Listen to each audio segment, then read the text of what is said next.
Muy buenas tardes, hermanos. Que el Señor les bendiga grandemente en este inicio de semana laboral. Sigamos orando unos por otros, animándonos unos a otros, orando por los que necesitan consuelo en estos días que han sido difíciles para algunos, ánimo para otros, fortaleza, crecimiento espiritual. Vamos a continuar con nuestro estudio de panorama del Antiguo Testamento. Ya estamos por finalizarlo. Ya nada más nos quedan unos cuantos libros históricos y unos cuantos profetas menores y habremos terminado este estudio y pues nos estaremos, primero Dios, viendo el próximo año con el panorama del Nuevo Testamento. Bueno, vamos a orar. Señor y Dios, te doy gracias en este día por la vida que concedes a cada uno de nosotros. Gracias, Señor, porque tú has sido bueno en todas las maneras posibles, no hay duda de ello. A veces no lo vemos, a veces quedan dudas, Señor, pero es por nuestra naturaleza pecaminosa, Señor. Ayúdanos a poner la mirada en nuestro Señor Jesucristo constantemente y disfrutar, Señor, de crecer y conocerte más. Gracias, Señor, te damos. Te rogamos por nuestros enfermos, te rogamos por nuestros hermanos que necesiten consuelo en este día. En el nombre de Cristo Jesús. Amén. Muy bien. El día de hoy veremos otros tres libros históricos. Comenzaremos a ver otros tres libros históricos, Esdras, Nehemías y Esther. Los primeros dos nos cuentan acerca del regreso de los judíos del exilio, tal como Dios lo había prometido a través de Jeremías. Sin embargo, nos muestran que todavía falta algo. Las cosas simplemente no parecen ser tan gloriosas como predijeron los profetas. ¿Dónde están los cielos nuevos y la tierra nueva de los que habló Isaías? ¿Por qué el pueblo no tiene los nuevos corazones que predijo Jeremías? ¿Dónde está el glorioso y magnífico templo que vio Ezequiel? Y además, ¿por qué no todos han regresado? Esa es una pregunta clave en el libro de Esther. El pueblo que veremos en ese libro todavía está en un país extranjero.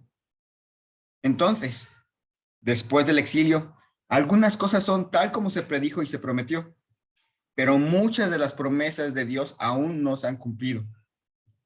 Ese es el problema con el que lidian estos libros. Y, por supuesto, estamos en la misma situación, ¿verdad? Dios cumplió algunas de sus promesas, pero las mejores siguen en espera. ¿Cuáles son algunos de los desafíos de vivir en este tiempo intermedio? Comenzaremos con Esdras y Nehemías y luego nos encargaremos de Esther al final de estos estudios. Esdras y Nehemías originalmente constituyeron un solo libro, así que los trataremos de esa manera a partir de ahora. Muchos piensan que fue Esdras el sacerdote quien lo ensambló.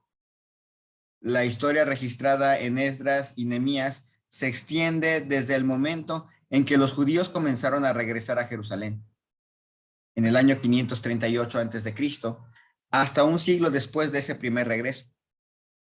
Esdras nos da el contexto histórico necesario para comenzar nuestro estudio en Esdras capítulo 1, versículos 1 al 4. Los judíos habían estado en el exilio durante 70 años cuando leemos esto. En el primer año de Ciro, rey de Persia, para que se cumpliese la palabra de Jehová por boca de Jeremías, despertó Jehová el espíritu de Ciro, rey de Persia, el cual hizo pregonar de palabra y también por escrito por todo su reino, diciendo: así ha dicho Ciro, rey de Persia: Jehová, el Dios de los cielos, me ha dado todos los reinos de la tierra, y me ha mandado que le edifique casa en Jerusalén, que está en Judá. Quien haya entre vosotros de su pueblo, sea Dios con él, y suba a Jerusalén, que está en Judá, y edifique la casa a Jehová, Dios de Israel. Él es el Dios, la cual está en Jerusalén. Y a todo el que haya quedado en cualquier lugar donde more, ayúdenle los hombres de su lugar con plata, oro, bienes y ganados, además de ofrendas voluntarias para la casa de Dios, la cual está en Jerusalén. Los judíos están regresando a casa. Es un momento de verdadera emoción y esperanza.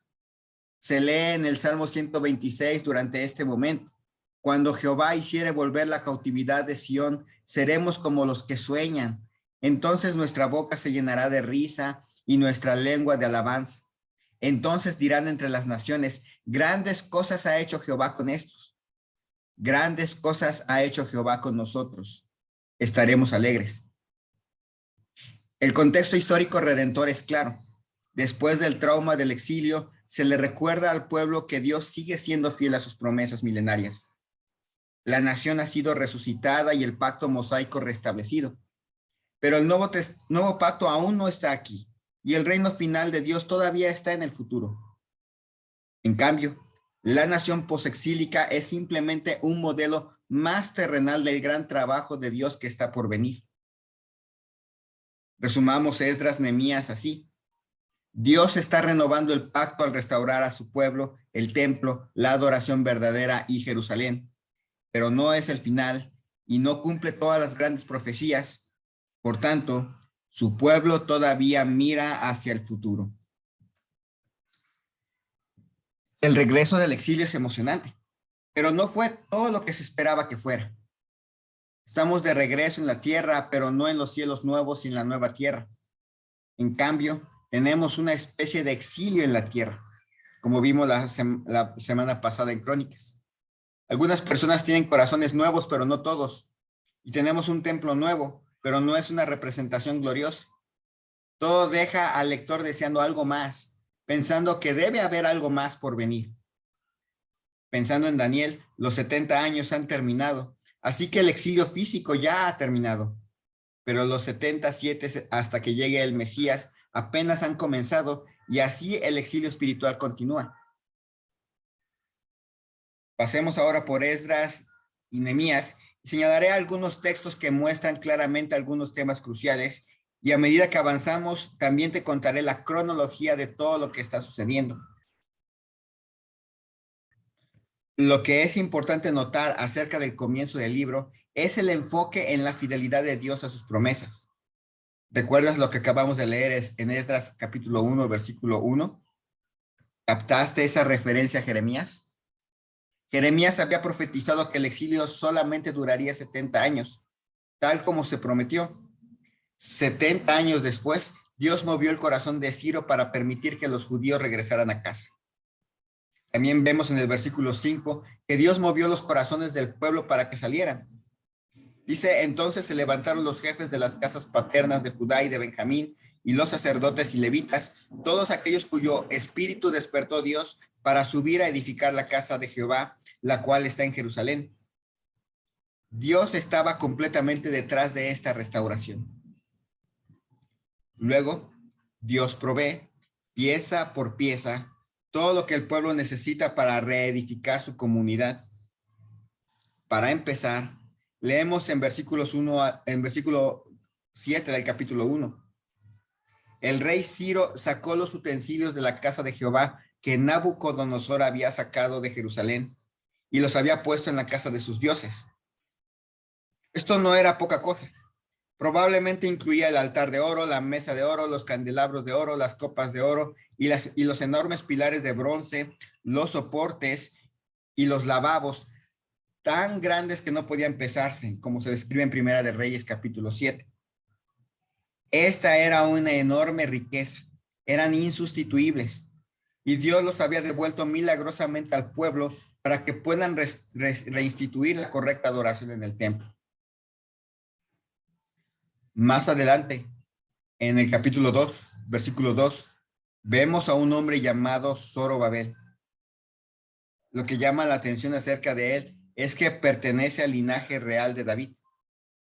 Dios le había prometido a David que tendría un descendiente que reinaría sobre el pueblo de Dios para siempre. Pero al final de Segunda de Reyes vimos al último rey davídico ser llevado como prisionero a Babilonia.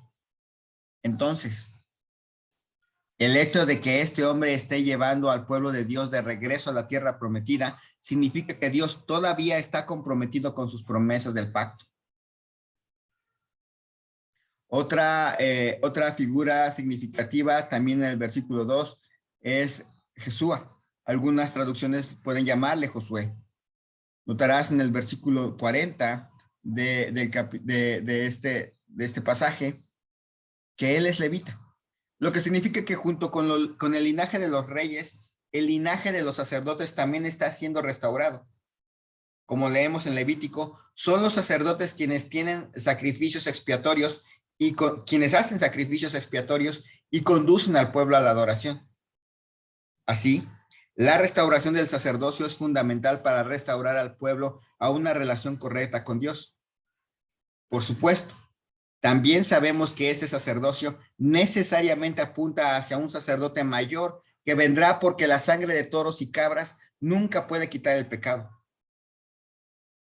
Las otras cosas necesarias para la adoración, además de los sacerdotes, son un altar y un templo. Leemos acerca de su edificación en los capítulos 3 al 6 de Esdras. Después de cierta oposición de vecinos hostiles, en capítulo 4, el trabajo se completó en el año 516 a.C., poco más de 20 años después del regreso del pueblo. Con el templo completo, finalmente celebran la Pascua nuevamente en el capítulo 6, versículo 22, y celebraron con regocijo la fiesta solemne de los panes sin levadura 7 días, por cuanto Jehová los había alegrado y había vuelto el corazón del rey de Asiria hacia ellos para fortalecer sus manos en la obra de la casa de Dios, del Dios de Israel. Es lógico que la adoración se reanude en la tierra, en el templo, con una cena de Pascua, después de que Dios sacara al pueblo de la opresión de los gentiles.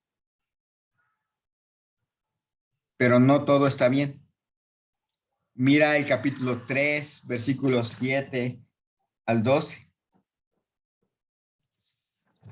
Dice así: y muchos de los sacerdotes, de los levitas, de los jefes de las casas paternas, ancianos que habían visto la casa primera, viendo echar los cimientos de la casa, lloraban en alta voz, mientras muchos otros daban grandes gritos de alegría, y no podía distinguir el pueblo del clamor de los gritos de alegría de la voz del lloro, porque clamaba el pueblo con gran júbilo y se oía el ruido hasta lejos.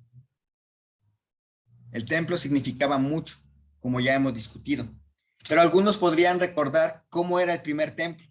Este nuevo templo no se acercó a lo que el pueblo de Dios conocía antes, y aunque eso fue desalentador para ellos, podemos verlo como una señal de que Dios no había terminado.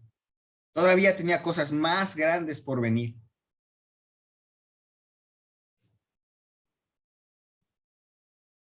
Al comienzo del capítulo 7, la historia da un gran salto en el tiempo. Ahora estamos en el año 458 antes de Cristo, casi 60 años después de que el templo había sido terminado. Veamos ahí en Esdras capítulo 7. Esdras capítulo 7, versículos 7 al 9, dice así: y con él subieron a Jerusalén algunos de los hijos de Israel y de los sacerdotes levitas, cantores, porteros y sirvientes del templo en el 7º año del rey Artajerjes. Y llegó a Jerusalén en el mes 5º del año 7º del rey. Aquí, el sacerdote Esdras dirige una segunda oleada de exiliados de regreso a Jerusalén. Aprendemos acerca de Esdras en capítulo 7, versículos 9 al 10, que la mano bondadosa de su Dios estaba sobre él, ya que Esdras había dedicado su corazón a estudiar la ley del Señor y a practicarla, y a enseñar sus estatutos y ordenanzas en Israel. Aquí podemos aprender una gran lección de Esdras. Observa que él estudia y cumple la palabra del Señor antes de presumir enseñarla. Pero cuando Esdras regresa a la tierra, se da cuenta de que muchos judíos se han casado con las naciones paganas vecinas, un pecado grave.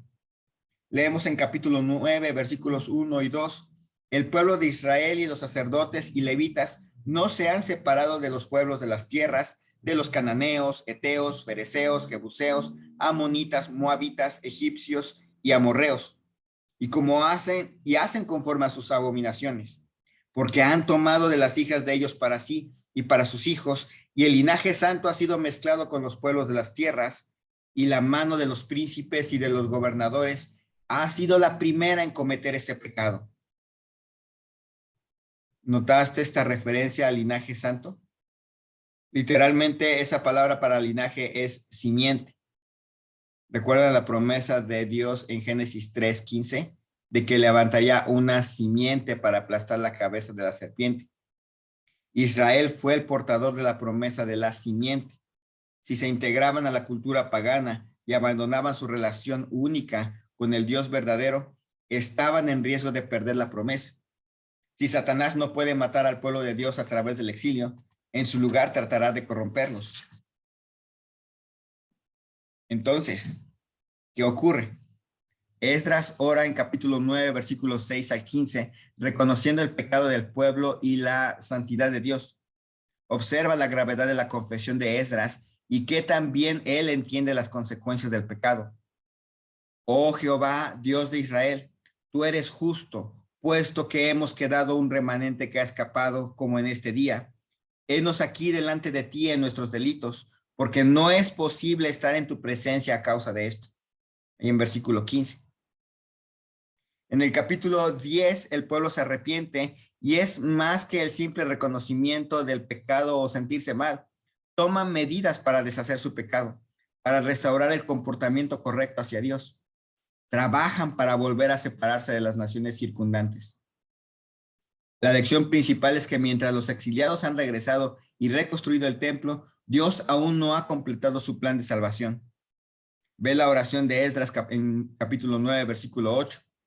Y ahora, por un breve momento, ha habido misericordia de parte de Jehová nuestro Dios para hacer que nos quedase un remanente libre y para darnos un lugar seguro en su santuario, a fin de alumbrar nuestro Dios nuestros ojos y darnos un poco de vida en nuestra servidumbre.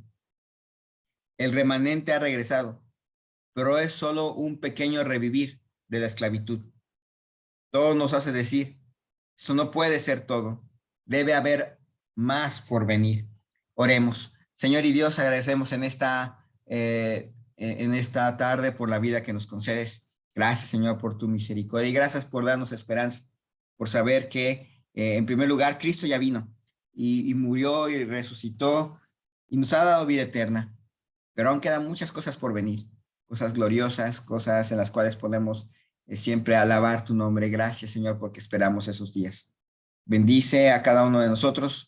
Danos paz, danos tranquilidad, Señor, y la confianza de que aún están por venir muchas cosas y vienen seguras porque son prometidas por ti. Gracias, Señor, te damos y te pido esto en el nombre de Cristo Jesús. Amén. Que el Señor les bendiga grandemente. Primero Dios, nos vemos, escuchamos el día de mañana. Dios les bendiga.